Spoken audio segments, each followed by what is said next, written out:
내가 가입한 간병인 보험에 이 네 가지가 빠져 있다면 죄송하지만 반쪽짜리 간병인 보험이라고 할 수 있습니다. 첫째, 약관에 직접적인 치료 목적이라는 문구가 있다면 요양병원 보상 어려울 수 있습니다. 둘째, 가족 간병 안 되는 보험사는 피하시는 게 좋습니다. 셋째, 간병인 사용 비용이 기준 이하라면 절반만 보상됩니다.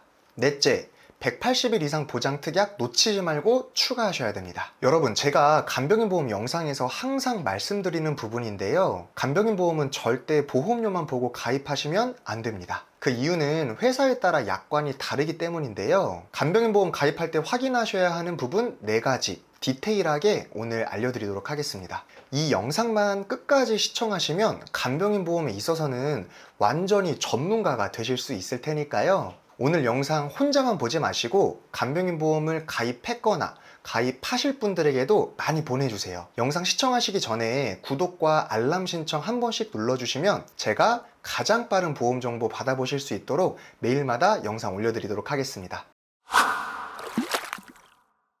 영상 시작해 볼게요. 간병인 비용은 실손보험이나 국민건강보험에서 지원해주지 않는데요. 100% 내 돈으로 간병인 비용을 지출해야 되는 겁니다. 그래서 실제로 간병을 경험했던 국민 96%가 이 비용 부담을 호소하고 있는데요. 하루 간병비로 평균 11만원 이상을 지출한 분들이 40%에 달하다 보니 이를 대비하기 위해 간병인 보험을 요즘 많이 찾고 계신 것 같습니다. 여러분들의 이해를 돕기 위해서 가장 먼저 간병인 지원 일당과 간병인 사용 일당의 차이점에 대해서 알려드릴게요. 간병인 지원 일당은 보험사가 직접 간병인을 구해서 보내주는 보험을 말하고요. 간병인 사용 일당은 내가 간병인을 고용한 후에 지출한 비용을 청구하면 보험사가 가입 금액만큼을 지급해주는 보험을 말합니다. 이 올려드린 표로 간단하게 보여드리면 간병인 지원 일당은 내가 직접 간병인을 찾는 수고를 덜 수가 있고 물가 상승에 따른 인건비 걱정을 덜 수 있다는 장점이 있는데요. 반면에 나와 맞지 않는 간병인이 와서 불편함을 경험할 수도 있고요. 48시간 이전에 지원 신청을 해야 한다는 게 가장 큰 단점 중 하나입니다. 그래서 하루 이틀 입원하는 분들에게는 제대로 혜택을 받지 못할 수도 있어요. 또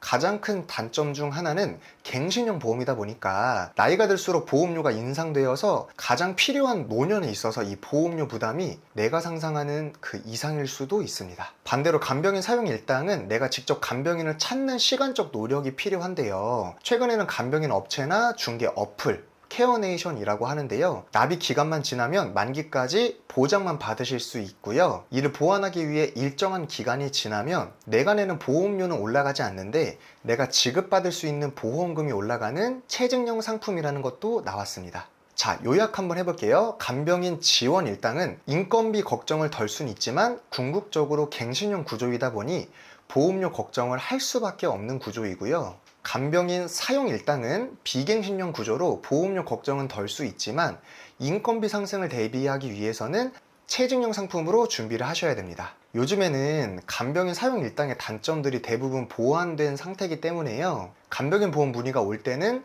항상 간병인 사용 일당을 추천드리고 있습니다. 간병인 사용 일당에는 기본 3가지 특약이 있는데요. 첫째로 상해 또는 질병으로 인해 요양병원을 제외한 병원에 입원해서 간병인을 사용했을 경우 가입 금액만큼을 지급해주는 간병인 사용 일당 요양병원 제외 담보가 있습니다. 가입 금액은 보통 하루 10만원에서 15만원 정도 구성할 수 있고요. 회사에 따라 약간의 차이는 존재합니다. 두 번째로는 상해 또는 질병으로 인해 요양병원에 입원해서 간병인을 사용했을 때 가입 금액만큼을 지급해주는 간병인 사용일당 요양병원 담보인데요. 가입 금액은 5만원이고 어떤 보험사는 6만원을 지급해주는 보험사도 있습니다. 마지막은 상해 또는 질병으로 간병인을 쓰지 않고 이 간호간병 통합 서비스를 이용했을 때 가입 금액을 지급해주는 담보인데요. 간호간병 통합 서비스란 뭐냐면 보호자나 개인 간병인이 아닌 전문 간호 인력이 입원한 환자에게 전문 간호 및 간병 서비스를 제공하는 걸 말합니다. 모든 병원에서 제공해주는 서비스는 아니기 때문에 내가 입원하는 병원이 간호간병 통합 서비스 제공 병원인지 확인하셔야겠죠. 가입 금액은 7만원, 실비 미가입자는 10만원으로 구성할 수 있습니다. 간병인 사용일당 표준형과 체증형 간병인 사용일당에는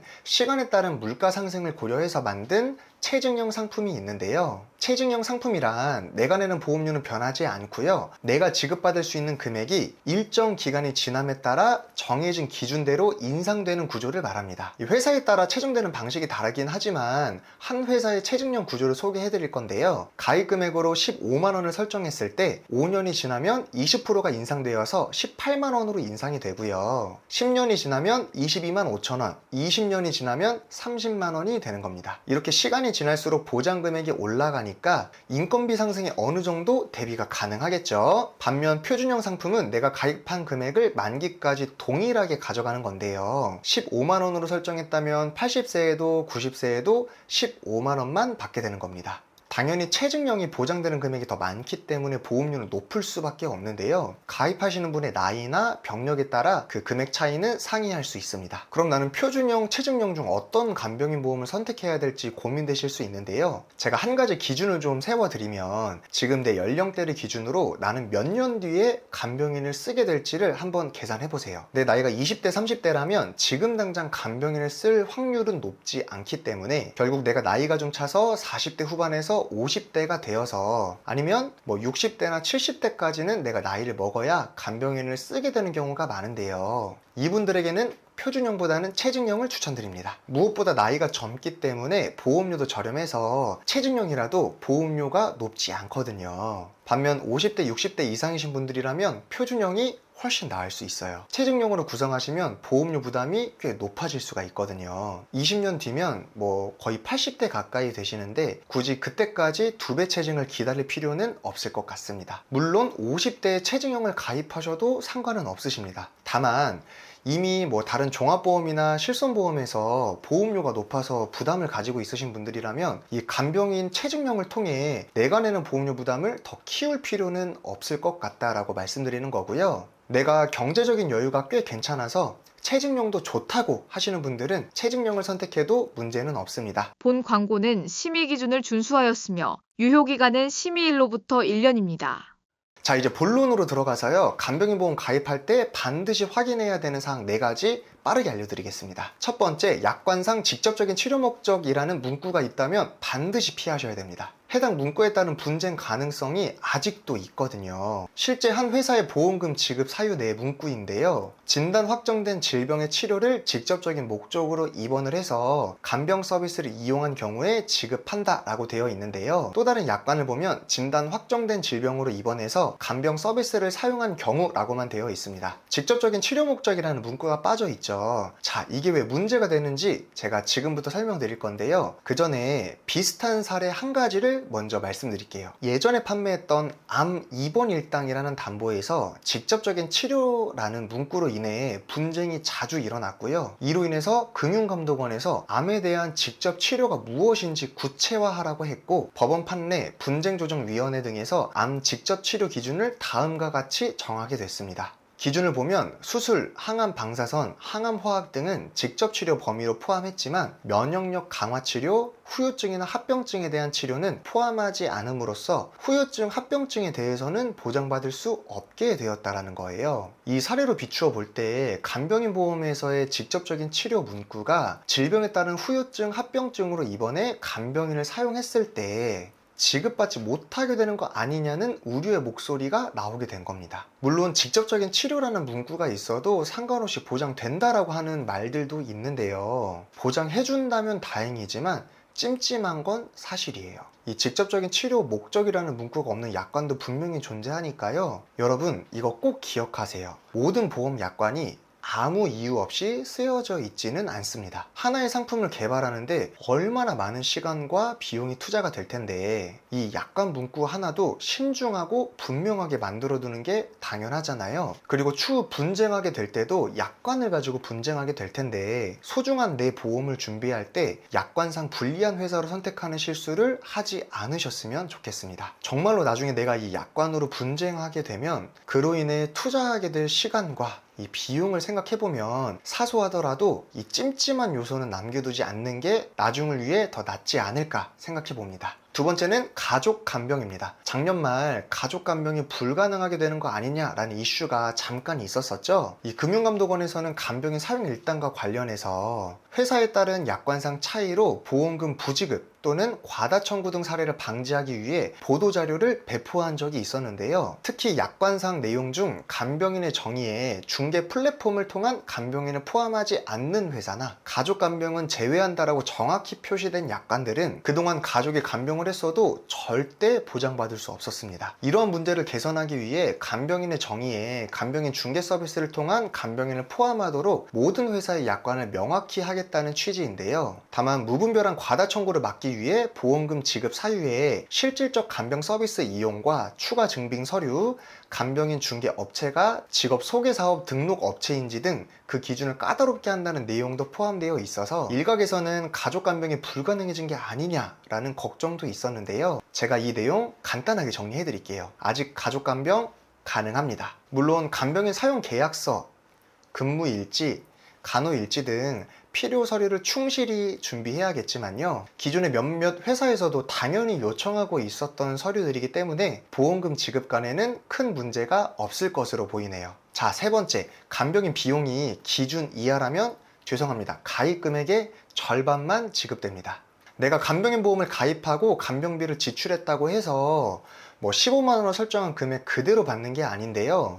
최소 지출 비용이라는 게 존재합니다. 자, 요양병원 제외 간병인 사용 일당 약관을 보면요. 7만 원 미만의 경우 가입 금액의 50%를 지급한다라고 써 있죠. 바로 이 부분 때문에 내가 얼마를 사용했느냐에 따라 전액을 못 받고 50%만 받을 수 있다라는 뜻입니다. 근데 어떤 분들은 이렇게 말씀하실 수 있어요. 요즘 7만 원 미만의 간병인이 어디 있냐. 그래도 혹시 내가 만약 7만 원 미만의 간병인을 사용했다라고 하면 절반만 지급된다는 점 꼭 기억해 주세요. 네 번째는 181일 이상 보장 특약을 놓치지 마시고 꼭 추가하셔야 됩니다. 기본 특약에 대해 설명드렸고 이 보여드린 특약들을 보면 모두 180일 한도라고 되어 있는데요. 이 180일은 보장되는 기간을 말합니다. 즉 면책 기간이 있다라는 거죠. 각각의 특약들은 처음 보험금을 받은 이후부터 180일이 지나면 다시 180일에 보장되지 않는 기간이 생기는데요. 예를 들어 내가 2023년 3월에 간병비를 지출해서 보험금을 받았어요. 이후 180일이 지난 2023년 10월에 또 간병비를 지출하게 됐습니다. 이미 처음 입원하고 180일이 경과된 시점이기 때문에 2023년 10월부터 2024년 3월까지는 면책 기간에 해당이 되어서요. 간병비 지원을 받을 수가 없게 되는 겁니다. 이 기간 동안 보장을 받기 위해서 필요한 담보가 바로 181일 이상 특약인데요. 이 특약을 함께 구성하셔야만 181일부터 365일까지를 추가로 보장받을 수 있습니다. 처음 180일까지는 기본 특약을 통해 보장을 받고 기본 특약의 면책 기간인 181일부터 365일까지는 이 181일 이상 특약을 추가로 구성해서 빈틈 없이 빠져나갈 구멍 없이 보장받을 수 있게 되는 겁니다. 따라서 간병인 보험을 가입하실 때 이 181일 이상 특약을 추가하는 건 절대 잊으시면 안 됩니다. 자, 지금까지 간병인 보험 가입하실 때 꼭 확인하셔야 되는 사항 4가지에 대해 알아봤는데요. 오늘 영상 어떠셨나요? 보험 가입할 때 약관도 꼼꼼하게 봐야 되고 특약 구성도 잘 살피셔야 하는데요. 영상 보고 내용이 너무 어렵고 복잡하다라고 생각되시는 분들은 간병인 보험 가입할 때 이렇게 약관을 하나하나 다 분석해주는 전문가를 통해 설계를 받아보시는 것도 좋은 방법이라고 생각합니다. 저희 보험 종착지에서는 불필요한 보험료의 부담은 줄이고 최소한의 보험으로 최대한의 든든함을 느끼실 수 있도록 전체 32개 보험회사의 객관적인 통계 자료와 약관을 꼼꼼하게 분석해드리고 있는데요. 그렇게 한 분 한 분 상황에 맞춘 합리적인 설계를 보장부터 청구 그리고 관리까지 도와드리고 있으니까요. 오늘 영상 도움되셨다면 구독과 좋아요도 한 번씩 부탁드릴게요. 시청해주셔서 감사합니다.